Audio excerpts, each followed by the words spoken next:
ngâm yok mai hari dengar suayok i bene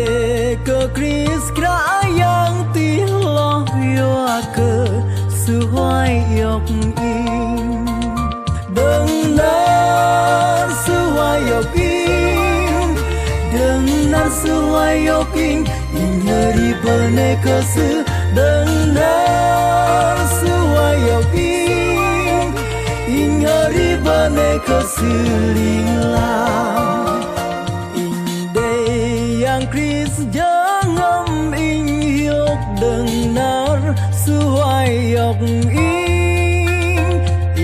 yok to pakya to drong suyo ke suayok ing dengar suayok ing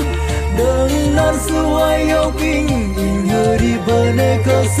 dengar suayok ing ingeri bene ke silinglang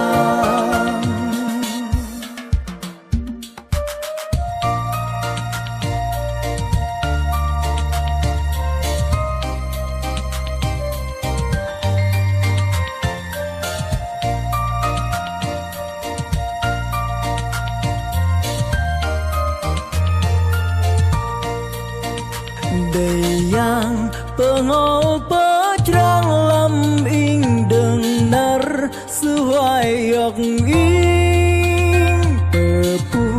tedrong kane ke kayo ke suayok ing dengar suayok ing dengar suayok ing ingeri bene ke dengar suayok ing ingeri bene ke silinglang tedrong yok ing pabat dang ye dengar suayok ing tedrong ari sean ke ing yo ke suayok ing dengar suayok ing dengar suayok ing ingeri bene ke dengar suayok ing ingeri bene ke silinglang indai bai nam leng tap leng ti dengar suayok ing inggo ari ham sư khom khom yo ke suayok ing